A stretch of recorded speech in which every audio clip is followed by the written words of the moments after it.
Bonjour à tous et bienvenue dans cette nouvelle vidéo de Murders Explained et plus particulièrement dans une vidéo avec moi où nous allons traiter d'un tueur qui est quand même assez atroce. Dans la vidéo d'aujourd'hui je vais vous parler de Tatsuya Ichihachi et malheureusement j'ai déjà dû vous donner son identité parce qu'on va parler en premier lieu des meurtres car croyez-moi ce n'est pas le point le plus horrible de cette affaire. Je vous conseille vraiment de suivre cette histoire dans sa totalité parce que je l'ai trouvée passionnante mais très compliquée à comprendre, donc j'ai envie de vous dire installez-vous confortablement, prenez-vous un truc à boire, éteignez vos lumières, n'oubliez pas de liker, commenter et vous abonner à la fin, et laissez-moi vous conter l'histoire de Tatsuya Ichihachi.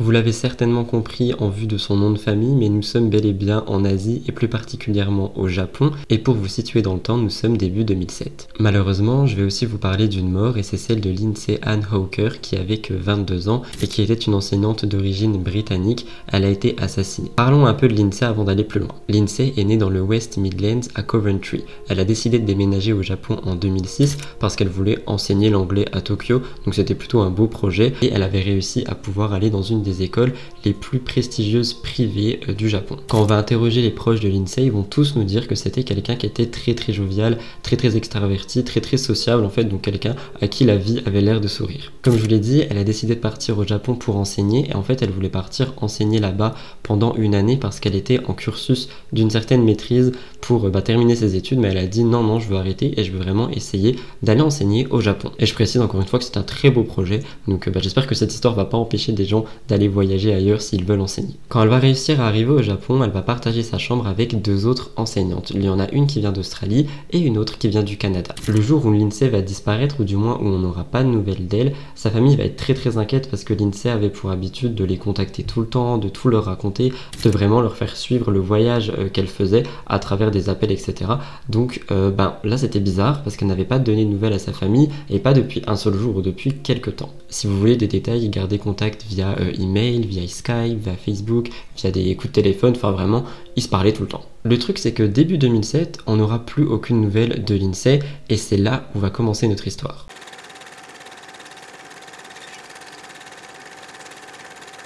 Comme je vous l'ai dit dans l'introduction, je vais vous parler de Tatsuya Ichihachi, mais comme vous l'avez entendu, là je vous ai parlé de Lindsay. Donc si vous vous en doutez, ils sont un peu mêlés ensemble et il faut qu'on parle de leur rencontre. Lindsay va rencontrer Tatsuya la toute première fois, enfin du moins elle va entendre parler de lui parce que son mari, donc enfin je sais pas si c'est son mari, mais du moins son conjoint, avait eu vent de Tatsuya Ichihachi par mail et c'est comme ça qu'il va la mettre en contact avec lui. Le partenaire de Lindsay était toujours en Angleterre, il va recevoir un mail de Tatsuya. Et en fait, moi j'ai envie de vous dire que par ce mail, on comprend qu'il essayait déjà un peu, pas de la stalker, mais de savoir où elle était, ce qu'elle faisait, comment la contacter, à qui parler, etc.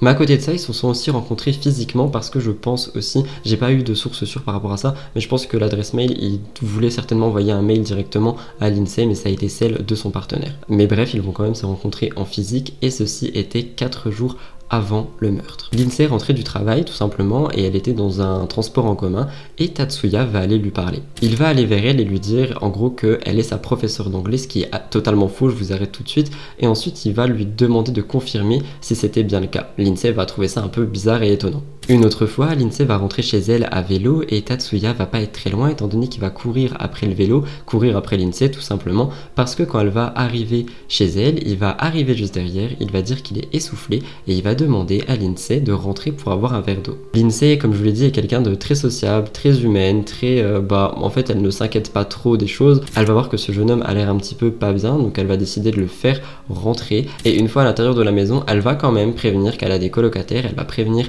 les colocataires d'avec qui elle est, tout simplement pour une petite mesure de sécurité je pense. Mais bref, Tatsuya dans la maison après son verre d'eau va sortir un stylo et il va prendre un papier qui est d'après certaines sources une photo de Lindsay et il va signer avec son nom, son adresse, son téléphone, son adresse mail, absolument tout pour le retrouver. Et en fait, c'est comme ça, un peu de fil en aiguille, que les deux vont décider de se re-rencontrer ici et là. Et en fait, à un moment donné, ils vont avoir une sorte de rendez-vous dans un café parce que l'école va autoriser Lindsay et Tatsuya à avoir une sorte de cours extrascolaire pour certainement le renforcer dans ses études ou quoi que ce soit. Ça a été autorisé par l'école et ils vont donc se voir au café 4 jours plus tard où il a signé la fameuse photo. Et c'est malheureusement cette journée, début 2007, qu'un drame va se passer. Mais avant de vous parler des détails de ce fameux meurtre, il faut aussi que je vous parle de Tatsuya.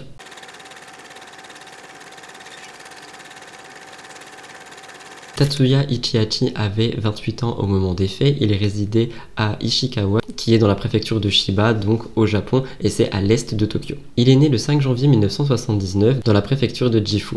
Il va obtenir son diplôme d'université à Chiba en 2005, mais après ça, il va pas travailler tout de suite. En fait, de base, il cherchait à rentrer dans une faculté de médecine, mais malheureusement, ses notes n'étaient pas assez bonnes, donc il va finir dans le département des sciences de l'environnement et de l'architecture du paysage, et ça va pas trop lui plaire, donc comme je vous le dis, il a obtenu son diplôme en 2005, mais malheureusement, il ne va pas trouver de travail. À l'époque, en plus, il faut savoir qu'il est entretenu par sa famille parce qu'il vit dans un appartement qui appartient à la famille, l'appartement a 3 chambres, mais en plus de ça, ses parents lui envoient plus de 100 000 yens par mois. Et en fait, lui, de son côté, il a comme projet d'apprendre une langue étrangère, ici l'anglais, pour pouvoir aller travailler à l'étranger, voyager, etc. Donc je pense que c'était un peu un accord entre parents et enfants, mais Tatsuya ne va pas vraiment aller dans ce chemin-là. Mais ses parents s'en sont doutés un peu. Ils avaient, enfin, ça se sent, tu vois, quand t'es parent, je pense que ton enfant ne fait pas vraiment les bonnes choses pour lui, etc. Et on va arriver à un certain examen que Tatsuya va rater, et à partir de ce moment-là, ses parents vont dire « Ok, on te coupe les vivres, c'est trop tard, t'as raté trop de choses, on te donne plus d'argent, il va falloir que tu te débrouilles par toi-même. » Malheureusement, j'aurais pas beaucoup plus d'informations à vous donner par rapport à lui, parce qu'en fouillant un peu, je me suis rendu compte que en fait, les choses qui concernent les identités au Japon, etc., sont assez secrètes et privées, et tout est assez bien gardé. Et les lois japonaises sur la protection de la vie privée, etc., sont assez strictes, et en plus de ça, ses parents n'aimaient pas trop parler de lui, donc tout ça combiné fait qu'il n'y a pas beaucoup d'autres informations à son sujet. Il y a quand même quelque chose qu'il faut souligner, c'est que Tatsuya n'a jamais été reconnu coupable d'un crime avant la mort de Lindsay. Par contre, il avait été accusé de vol et de blessure 6 ans plus tôt. Donc c'est quand même à souligner, même si une action ne fait pas la personne, etc. Mais je trouvais que c'était à souligner. Pour un peu plus de détails, c'était lors d'un vol, il a blessé une femme dans la rue, sauf que l'affaire a été réglée hors tribunal, donc on n'en apprendra pas plus. Je précise aussi qu'au moment où lui et Lindsay se voyaient, Tatsuya était dans une relation assez stable avec une femme japonaise. On apprendra aussi plus tard qu'apparemment il aurait eu une certaine obsession, ça aurait été celle de rester en forme, mais genre vraiment beaucoup. Il avait peur pour sa santé, au point où il allait à la salle de sport tous les jours, il faisait aussi 25 km de vélo par jour. Donc c'était quelqu'un qui essayait vraiment de prendre soin de lui, je sais pas, comme s'il essayait de fuir quelque chose. On apprendra aussi qu'il aimait les bandes dessinées de mangas violents, j'ai envie de dire un classique dans ce genre d'affaires qui se déroule en Asie. Et d'ailleurs je ne suis pas le seul, puisque certains journalistes et spécialistes diront que ces deux éléments, donc le fait qu'il ait tué Lindsay et le fait qu'il aime ce genre de lecture violente, pouvaient aller ensemble pour cette affaire. Il est temps maintenant de revenir au jour de la fameuse disparition de Lindsay.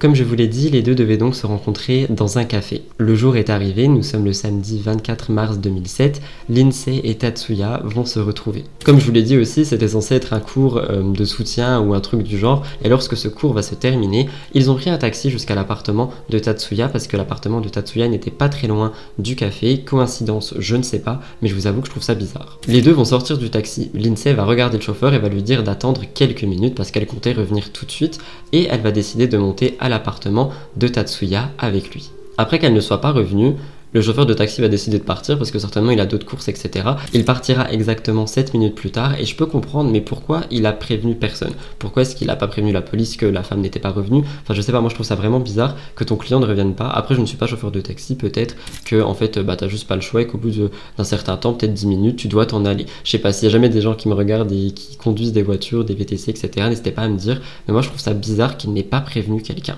Évidemment vous vous en doutez, et malheureusement surtout un peu plus tard, c'est le corps de Lindsay qu'on va retrouver, et on va le retrouver nu et enterré dans une baignoire pleine de sable. Mais en fait, le corps, en gros, il va être dans une baignoire qui sera sur le balcon de l'appartement. Dans cette baignoire, il y a énormément de terre, de sable, bref, un truc marron donc qui servait à cacher le corps. Et Lindsay va être enterrée dans la baignoire sous ce sable terreux. Elle était aussi attachée et bâillonnée avec des cravates et des écharpes en plastique, à l'exception d'une main. J'aurais pas plus d'informations par rapport à ça. En creusant un peu aussi, je me suis rendu compte que les deux étaient assez fans et savaient faire des arts martiaux. Donc ça peut paraître un peu bête, mais ça veut dire que dans un combat, l'un et l'autre savaient se battre et se défendre. Lui était beaucoup plus habile qu'elle, il avait d'ailleurs gagné une ceinture noire en arts martiaux, et Lindsay, d'après le corps et d'après l'autopsie, semblait avoir été frappée depuis déjà un bon moment avant sa mort, parce qu'elle avait des ecchymoses sur le haut de son corps, et ses affaires étaient partout dans la pièce, ce qui laissait vraiment sous-entendre à une dispute, mais une grosse dispute et assez violente. Pour plus de détails, et je cite, la police a déclaré que les ecchymoses de la taille d'un œuf sur le côté gauche de son visage semblaient être faits par un coup de poing. Les plus petites ecchymoses sur le haut de son corps ont été causées par des coups contre des meubles. Comme si on l'avait poussé en fait ici et là d'un meuble à l'autre, ça devait être vraiment horrible. On apprendra aussi grâce à l'autopsie que Lindsay est morte parce que son agresseur a tenté de l'étouffer et il a réussi, mais en plus de ça, il lui a cassé le cartilage du cou. Après avoir tué Lindsay, il va décider de lui raser la tête. Il a enterré son corps dans du sable et du compost, il l'a pulvérisé avec une sorte de substance chimique qu'on utilise pour décomposer les déchets. On pense qu'il a fait tout ça soit pour enterrer le corps dans du béton, soit pour qu'il se décompose de lui-même, donc dans le compost, etc. avec le produit chimique. Dans tous les cas, c'est vraiment atroce. Grâce à des caméras de surveillance et à des témoignages, on apprendra qu'il a été acheté tous les matériaux pour cacher le corps pendant les 6 jours qu'ont suivi la mort de Lindsay, parce qu'en fait on l'a vu faire des allers-retours entre appartement, magasin, appartement, magasin, appartement, magasin. La police va finir par arriver sur place le 26 mars suite à un appel de l'école vers 14h30 qui vont dire en gros que Lindsay aurait disparu parce qu'elle ne s'est pas présentée à ses cours les 25 et 26 mars. Des amis avaient déjà tenté d'appeler la police, sauf que, en gros, le mot n'a pas été transmis de manière appropriée. J'ai envie de dire, c'est comme d'habitude, j'ai l'impression qu'on prend jamais ce genre de disparition au sérieux parce qu'il faut à tout prix attendre longtemps, etc. Mais à chaque fois que je vous parle de ce genre de truc, on finit avec un cadavre sur le dos et une mort vraiment atroce qui, je pense, encore une fois, aurait pu être évitée. Quand je dis éviter, là, je parle surtout par rapport au chauffeur de taxi, je vous avoue que ça m'a beaucoup frustré. Surtout que, donc, la police va être prévenue à 14h30 et ils vont arriver sur place vers 17h30, soit 3 heures après l'appel. Je tiens à le souligner. En plus de ça, ils n'étaient pas autorisés à frapper parce qu'ils n'avaient pas de mandat, ils n'avaient pas de cause appropriée, en fait. Donc, ils ont dû attendre. Ils vont se faire rejoindre par 7 autres officiers, une heure plus tard, donc vers 18h40, et en fait ils vont tout simplement attendre parce qu'ils ne peuvent rien faire d'autre. Vers 20h40, Tatsuya va sortir de son appartement pieds nus avec un sac à dos et les 9 policiers sont toujours là. On va expliquer à Tatsuya ce qui se passe, on va lui dire qu'ils attendent quelqu'un, qu'un crime aurait pu être commis ou quoi que ce soit, qu'ils cherchent une femme, et lui en fait il va tout simplement essayer de s'éloigner très discrètement le plus loin possible pour essayer de fuir parce qu'il vient de comprendre que c'était lui qui était recherché. Il a pu échapper à la police parce que aucun d'entre eux avait de talkie-walkie et en fait Tatsuya quand il est parti, je pense qu'il y avait des officiers dans le couloir qui du coup se sont dirigés vers l'appartement, mais vu qu'ils étaient eux dans le couloir et que les autres étaient en bas dehors, ils pouvaient pas se prévenir, donc ça se trouve les deux dedans étaient au courant, ceux dehors non, et lui ça lui a permis d'avoir 3 minutes pour fuir. Il va finir par s'échapper, courir un peu partout et il va zigzaguer de rue en rue afin de s'éloigner le plus loin possible. Il va finir par se faire attraper par la police qui vont regarder dans son sac. Et dans son sac à dos, en fait, il y avait tout simplement des vêtements de sport. Donc la police s'est dit, il va à la salle de sport pour les laver. Et je trouve ça encore une fois assez terrible de se dire qu'ils avaient le tueur juste sous les yeux et qu'ils s'en sont même pas rendus compte. Pour en revenir à la mort de Lindsay, la police va penser qu'entre le dimanche soir et le lundi matin, donc les 2-3 jours qu'ont suivi le meurtre, le criminel aurait déplacé la baignoire de sa salle de bain au balcon pour y déposer le corps de Lindsay. Et une fois que maintenant la police était rentrée dans l'appartement, qu'ils avaient retrouvé ce corps, qu'il avait été envoyé en autopsie, etc., qu'on savait c'était l'appartement de qui, et surtout qu'on a pu récolter des témoignages de voisins disant qu'ils avaient entendu des choses frapper, des choses métalliques se traîner, etc., sous-entendu la baignoire, la police pouvait enfin mettre un nom sur l'agresseur, alors que je répète qu'il était sous leurs yeux. Tatsuya va être très vite suspecté, et heureusement d'avoir laissé le corps du coup mort dans la baignoire, donc la police va obtenir un mandat d'arrêt pour lui le mardi et il a été mis sur une liste des personnes les recherchées dans tout le pays. Et c'est comme ça qu'une chasse à l'homme va commencer.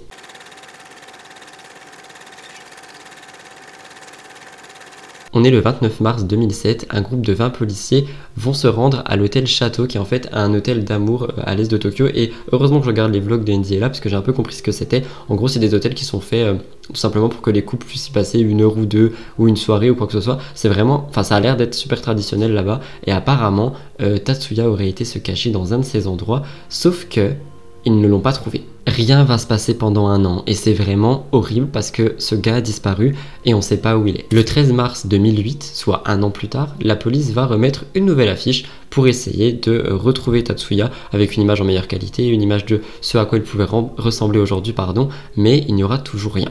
Cependant, on aura quand même des témoignages, on aura quand même quelques pistes. Par exemple, début 2008, donc les premiers mois, janvier, février, la police a examiné des rapports qui disent que Tatsuya aurait été aperçu dans des zones gays où les personnes qui sont venues témoigner pensaient l'avoir vu, l'avoir reconnu, etc. Mais il aurait pu s'échapper depuis au moins 2 mois, fallait venir avant. Et je vous jure, je suis désolé, mais cette histoire, elle m'a vraiment frustré. Et à la fin 2008, encore une fois, cette enquête était vide. Il n'y avait rien de plus. D'ailleurs, en octobre 2008, il y avait tellement rien que les enquêteurs qui travaillaient sur tout ça se disaient que peut-être il s'était suicidé, que peut-être on n'aurait jamais de nouvelles, que peut-être il avait juste disparu de la surface de la Terre. Le père de Lindsay avait même réagi à ça en disant que pour lui, il n'était pas mort et que s'il le considérait comme mort et que en gros il classait l'affaire, c'était totalement bâclé parce qu'il fallait vraiment quand même creuser. Enfin, je vous rappelle qu'on a quand même un corps enterré dans du compost sur un balcon. Enfin, c'est pas juste un crime, il y a eu vraiment quelque chose derrière. C'est la raison pour laquelle 1 an plus tard, en juin 2009, le 26 pour être précis,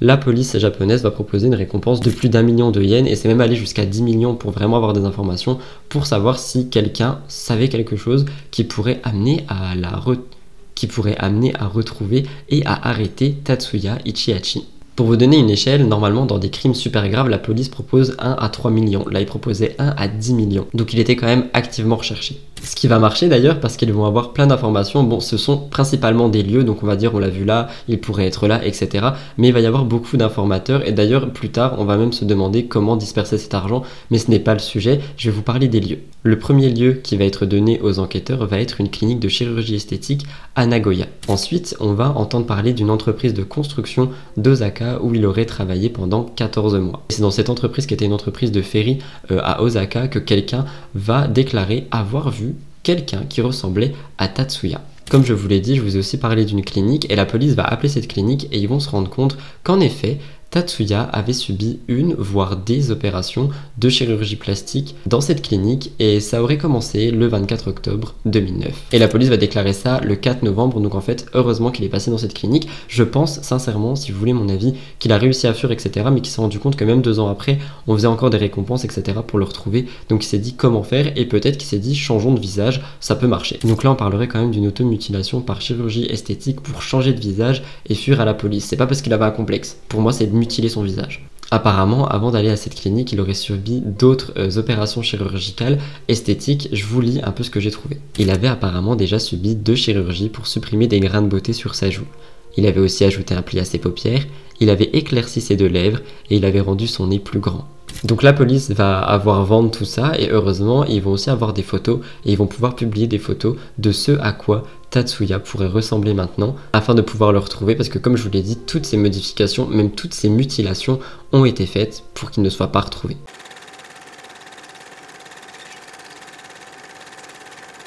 Finalement, il va se faire arrêter à Osaka sur l'entreprise de ferry le 10 novembre 2009 parce qu'il avait tenté de vouloir prendre un ferry et fuir pour Okinawa. Lorsqu'il a été arrêté, il n'a absolument rien dit. Il est resté en garde à vue, j'ai envie de vous dire, c'est une sorte en fait d'isolement pendant 23 jours, donc il est resté là-bas jusqu'au 2 décembre 2009. Il a d'abord été accusé d'avoir laissé un corps derrière lui, celui de Lindsay, puis ensuite il a comparu avec 2 autres chefs d'accusation pour viol et meurtre. Je sais ce qu'il y était dans le dossier. Le 23 décembre, l'un des avocats a déclaré qu'il avait admis avoir fait quelque chose avec la mort de Lindsay, mais il n'avait pas l'intention de la tuer. Il essayait de la ramener à la vie. Donc là, d'après la version de Tatsuya, en fait, ça aurait été accidentel et il aurait essayé de la ramener à la vie. Je vous rappelle quand même qu'on parlait de blessures contre des meubles, d'un cou qui a été totalement brisé, etc.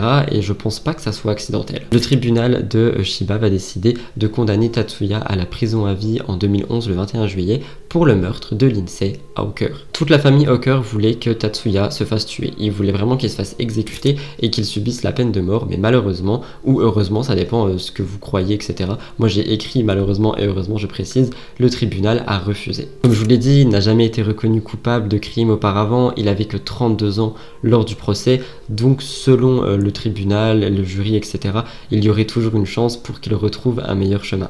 Finalement, il va écrire un livre qui s'intitule Until I Was Arrested, qui va raconter l'histoire de son point de vue. Il a même offert à la famille Hawker tout l'argent qui a été récolté par rapport à ce livre, enfin du moins, il voulait leur offrir, mais la famille a refusé. Je tiens aussi à préciser qu'il a énormément été glorifié, tout comme Jeffrey Dahmer en ce moment. Il a fait des appels aux dons, enfin il y a eu vraiment beaucoup de choses, je trouve. Et moi, je vais m'arrêter là pour cette histoire, mais comme je vous l'ai dit, il a écrit un livre, donc si jamais vous voulez en savoir plus sur son point de vue de la cavale, comment est-ce qu'il a fait tout ça, je vous conseillerais vraiment de le trouver sur internet. Je pense qu'il est trouvable traduit parce que toutes ces informations sont dans son livre et c'est comme ça que j'arrête ma vidéo.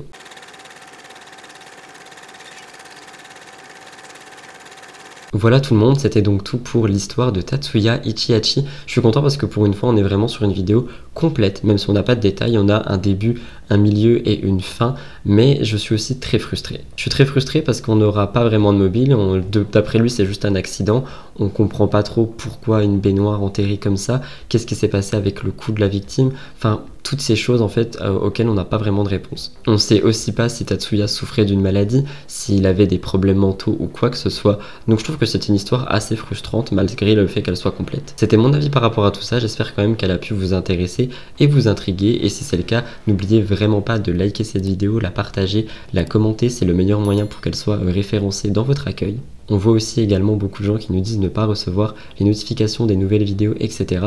N'hésitez vraiment pas à activer la cloche des notifications sur YouTube parce que ça permet d'être notifié en temps et en heure des nouvelles vidéos. Vu qu'il y en a quand même 4 par semaine, je pense que c'est normal que vous en ratiez quelques-unes. Sur ce, je vous laisse là, je vous dis de faire attention à vous, faire attention à qui vous croisez et je vous dis à dans 2 jours pour une nouvelle histoire horrifique.